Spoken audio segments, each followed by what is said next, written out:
que vous saviez que 2 petits centimètres en plus ou en moins sur vos bâtons de skating peuvent changer complètement votre technique et votre glisse? Et du coup, vous faire gagner de précieuses minutes sur une course, par exemple.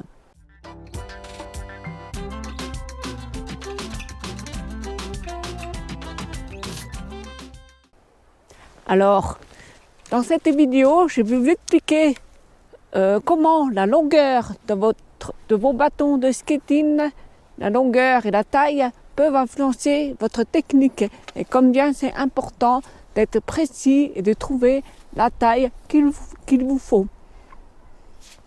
Et oui, ça peut tout changer.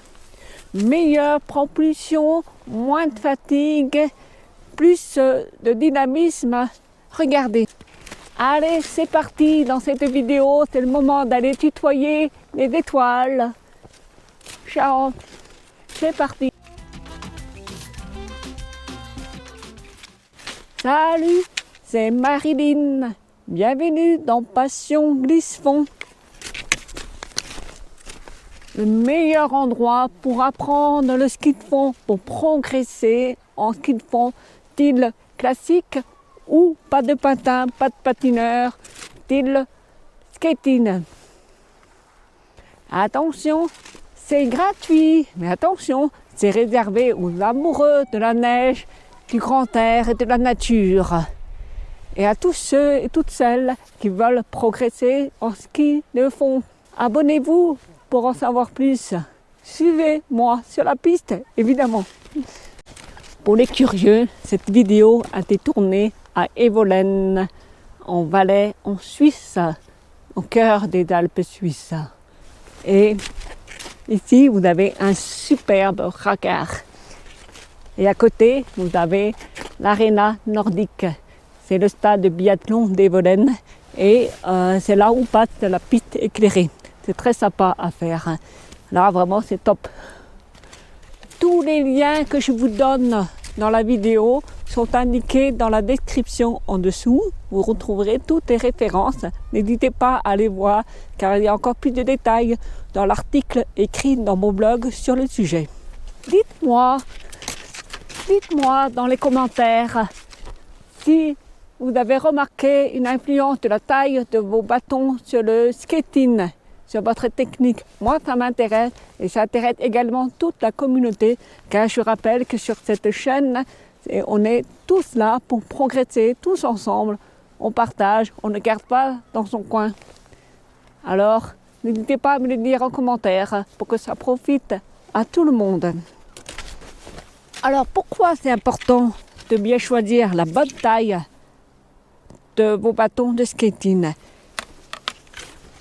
S'ils sont trop longs, vous allez fatiguer, vous allez avoir de mauvaise posture et donc vous n'allez pas être efficace. Et même que vous allez avoir des blessures. S'ils sont trop courts, là au contraire, vous allez manquer de puissance et de dynamisme. Donc ça va vous pénaliser. Donc je vais vous expliquer en détail ce à quoi il faut faire attention. Et aussi, quand vous êtes entre deux longueurs, comment y remédier pour adapter la longueur à votre taille. L'objectif, c'est de trouver la bonne taille pour que vous ayez un style fluide et tout à fait naturel comme vous faites du skating en ski de fond. Alors, en premier lieu, la longueur va agir sur la facilité à planter les bâtons, mais aussi à ce qu'ils reviennent. S'ils sont trop longs, vous allez avoir les mains plutôt par là et donc ça va vous faire des blessures aux épaules, voire ça va vous déclencher une tendinite. Et vous allez produire un effort trop important pour les planter, ou alors vous allez avoir tendance à les mettre trop en arrière, donc votre poussée ne va pas être efficace. Et en plus, ils sont un peu lourds, quand ils sont un peu trop longs, il y a le retour qui va être un peu compliqué parce que plus ils sont longs, plus vous devez faire ce geste pour ramener le bâton comme il faut, pour pas qu'il touche le sol et la piste. Du coup, des bâtons trop longs, ça va être un frein dans les virages et dans les bosses. Ça va vous pénaliser.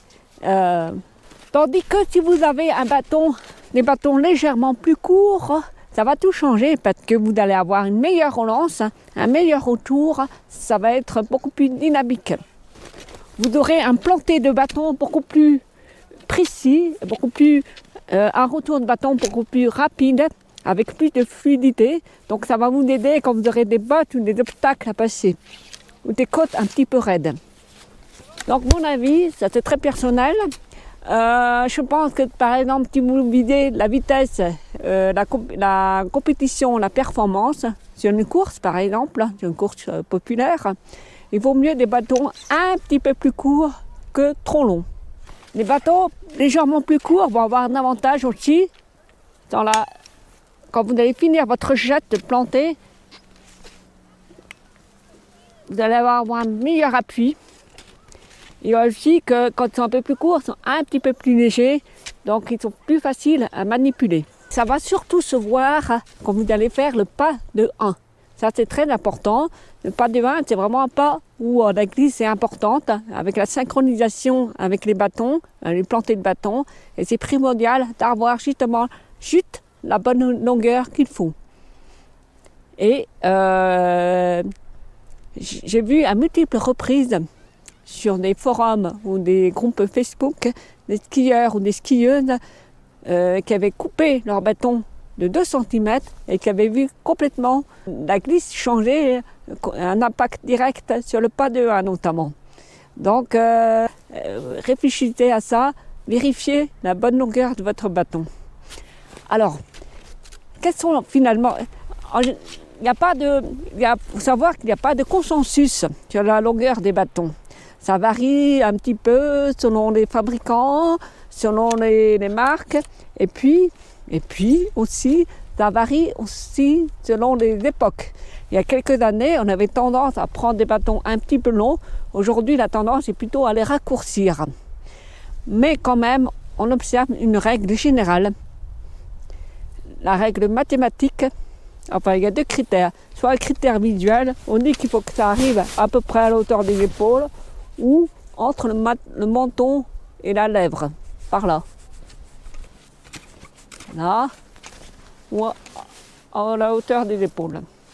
L'autre critère, c'est un critère tout à fait mathématique. Vous prenez votre taille et vous multipliez par 0,89 ou 0,89 pour les Suisses, et ça vous donne la longueur du bâton à avoir. Alors moi j'ai la chance, je mesure 1,58 m et multiplié par 0,89, ça donne pile poil 140 cm. Donc j'ai des bâtons qui font pile 140 cm. Mais peut-être que ce n'est pas votre cas, peut-être que vous allez tomber sur parce que en fait, les bâtons, les longueurs, elles se font de 5 cm en 5 cm. Donc de 5,40, 5,45, 150, etc. Donc vous allez peut-être tomber sur, quand vous allez faire multiplier votre taille par 0,89 ou 0,89, vous allez peut-être tomber sur une taille intermédiaire entre deux. Donc là, je vous expliquerai comment on fait pour adapter. Alors il faut savoir aussi que ça, c'est à tester, c'est une valeur indicative. Généralement, c'est la valeur à retenir, mais il faut aussi adapter en fonction de votre physionomie. Par exemple, les très grands ou les très petits, il faut aussi tester et adapter. Donc tout ça, je parle bien pour le skating. En classique, on a la taille, on mesure différemment. Je crois que c'est 0,83 ou 0,83 multiplié par la taille. Parce que en classique, les bâtons sont un peu plus courts qu'en skating. En skating, on s'appuie vraiment, on donne l'impulsion sur les bâtons. Ils doivent être un petit peu longs, un peu plus longs, mais pas trop longs non plus. Il y a aussi d'autres facteurs qui peuvent influencer la longueur de vos bâtons. C'est aussi savoir sur quel terrain vous pratiquez le ski de fond. Si vous faites sur des parcours très plats, en fond de vallée, sur des plateaux, à ce moment-là, il vaut mieux prendre des bâtons un petit peu plus longs. Ou si vous avez le haut du corps qui est vraiment très musclé, très puissant, où là vous avez vraiment la force dans les bras, dans les épaules, les bâtons qui sont un peu longs, ça ne va pas vous gêner. Au contraire, vous allez vraiment vous appuyer dessus, avoir suffisamment de force pour avoir l'effet de levier et de propulsion. En revanche, si vous skiez plus sur des parcours vallonnés avec des côtes raides, voire alpins, comme un milieu alpin, à ce moment-là, les bâtons un petit peu plus courts vont vous avantager parce que c'est plus facile en montée. On est souvent accroupi, un peu penché en avant. Donc on ne va pas chercher la longueur, on va chercher que ça ne soit pas trop long justement. Il y a aussi, si vous avez le haut du corps pas très musclé, je pense que c'est peut-être plus pour les filles, on est un petit peu moins puissante en haut du buste. Donc là, il vaut mieux prendre un petit peu plus court que trop long. Ça, c'est si vous hésitez, par exemple, en taux de taille, ça peut vous aider à faire votre choix. Et du coup, je dirais à la limite, il faudrait presque avoir 2 paires de bâtons pour prendre la paire qui va bien selon l'endroit où vous allez aller ou le parcours que vous allez faire. Bon, ça rajoute encore du budget, tout le monde n'est pas forcément pro, mais sachez que les pros, eux, ils adaptent par rapport au parcours, mais aussi par rapport à leurs sensations. Donc, par exemple, pour un professionnel, un athlète de la même taille qu'un autre, il ne va pas forcément avoir la même longueur de bâton. Donc, vous voyez, ce n'est pas une science exacte. D'ailleurs, j'ai mis dans l'article, dans mon blog, vous allez trouver des liens très intéressants sur un autre article qui explique comment les professionnels font pour adapter la longueur de votre bâton.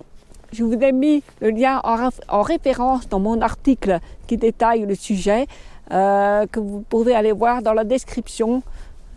Ce n'est pas une science exacte, hein. Donc c'est vraiment à tester et à voir sur le terrain ce que ça donne. Et ça varie aussi en fonction de votre pratique, de votre technique, de votre niveau de pratique. À ce propos, pour ceux qui débutent le skating et qui veulent progresser ou qui veulent se lancer, j'ai créé un guide gratuit qui s'appelle « Faites-vous plaisir en skating » avec des vidéos exclusives qui présentent des exercices ciblés pour éviter les erreurs des débutants. Donc je vous invite à le télécharger sur mon site, c'est tout indiqué dans la description et surtout c'est offert, donc profitez-en. Ah, un petit point de vigilance quand même, il faut savoir que selon les marques, il ne faut pas se fier seulement à la longueur du bâton, il faut bien faire attention, en fait, qui compte c'est la longueur où s'insère la dragonne et le bout du bâton, et non pas la longueur totale. Parce que d'une marque à une autre, le point d'insertion de la dragonne, vous voyez comme je vous présente ici, peut être différent, pas tout à fait la même hauteur. Donc ça aussi, veillez à ce point-là. Surtout si vous changez de bâton, vérifiez bien. Maintenant, je vais vous parler d'un cas pratique qui peut vous arriver. Il y a 2 cas de figure. Soit quand vous mesurez votre taille en multipliant par 0,89 ou 0,89, vous allez peut-être tomber entre 2 tailles. Par exemple, entre 140 et 145 cm pour les fabricants. Donc vous allez peut-être tomber d'une mesure, il va peut-être vous falloir une mesure de 142 cm. Qu'est-ce que vous faites? Vous allez donc prendre un bâton de 145 cm et le couper. Ou, deuxième cas de figure, imaginons que vous faites 1,74 m de hauteur, ou 1,74 m pour les Français, et que jusqu'à présent, ça fait déjà plusieurs années que vous faites du ski de fond, en skating. Au début, vous galériez un petit peu, fortiez pas mal, et puis maintenant, vous avez beaucoup plus d'aisance, beaucoup plus de technique, jusqu'à vous avez tellement progressé que vous faites même des grandes distances en course populaire, par exemple. Et puis, vos bâtons sont un petit peu usés, la dragonne est usée, le panier est abîmé, vous voulez les changer. Sauf que, à l'époque, vous avez pris des bâtons qui font 160 cm, et quand vous mesurez, prenez votre taille, multipliez 1,74 m multiplié par 0,89, vous tombez sur 155 cm, donc plus court que vos bâtons actuels. que faire? Vous ne savez pas si vous allez garder vos 160 cm parce que vous êtes habitué, ou au contraire, vous avez envie de passer aux 155 cm et voir si ça change vraiment au niveau de votre glisse et de votre performance. Mais seulement, quand vous regardez le prix des bâtons, hein, ça va entre de 20 € pour les moins chers jusqu'à 200 € quand on monte en gamme. C'est vrai que ça peut poser questions et vous ne savez pas trop comment faire. Alors c'est vrai que c'est un vrai dilemme. Hein, il y a beaucoup de skieurs qui sont dans votre cas. Il n'y a pas de réponse toute faite à ça. Ce que je vous invite à faire, c'est de tester et essayer. Si vous pouvez trouver soit des bâtons peut-être d'occasion, soit que quelqu'un vous prête des bâtons le temps de faire 1 ou 2 séances pour voir vraiment la différence. C'est ce que je vous invite à faire. Sinon, sachez que si vous devez couper vos bâtons, alors deux possibilités. Soit vous pouvez les faire au magasin, demandez-leur, renseignez-vous s'ils offrent ce service et peut-être que ça va être offert avec la commande du bâton, surtout si c'est un bâton ou une gamme. Soit vous pouvez également vous le faire vous-même avec une scie et de la bonne colle. Il faut trouver la bonne colle. Donc dans l'article que j'ai mis dans mon blog, que vous trouverez en description ci-dessous, vous aurez toutes les informations et tous les détails pour procéder à l'opération en toute sécurité, hein, sans flinguer vos bâtons, parce que vu le prix que ça coûte, ce sera un peu dommage d'abîmer. Dernier petit conseil, si jamais vous changez de longueur de bâton, je vous invite à y aller très progressivement, voire idéalement peut-être d'enlever 1 ou 2 cm avant de passer à la longueur en dessous. Bon, c'est pas toujours évident, mais y aller par étapes. Soyez vigilants à la façon dont vous allez vous adapter et dont vous allez vous skier. Ce qui est bon aussi à savoir, c'est en ski roue, la longueur des bâtons, c'est le même critère. Hein. On prend la même longueur. Alors, personnellement, moi j'ai pris des bâtons différents pour le ski roue et pour le ski de fond sur neige, tout simplement parce que la pointe n'est pas la même. Hein. Sur le goudron, c'est pas du tout pareil que la neige. Donc c'est des bâtons différents, mais avec la même longueur. Voilà, j'espère que cette vidéo vous a plu et surtout vous a apporté des informations utiles. J'ai une question pour vous. Que je vous invite à refaire les mesures et à me dire en commentaire si vos bâtons sont bien à la bonne longueur avec le critère mathématique, votre taille multipliée par 0,89 ou 0,89 pour les Suisses. Dites-moi en commentaire si ça correspond ou si vous envisagez de changer. Et si vous l'avez déjà fait, soit de couper vos bâtons, soit de prendre des bâtons plus courts, dites-moi si ça a changé quelque chose au niveau de votre glisse. Moi, ça m'intéresse. Et bien sûr, comme toujours, si vous avez aimé la vidéo, le pouce en l'air ou abonnez-vous à ma chaîne. Et n'oubliez pas d'aller voir sur mon site l'article détaillé qui est beaucoup plus complet avec toutes les références aux articles et même une petite vidéo qui vous explique comment couper, raccourcir. Bon. Voilà, je vais vous laisser pour aller skier et n'oubliez pas de télécharger le guide Faites-vous plaisir en skating. Ciao, à bientôt sur la piste.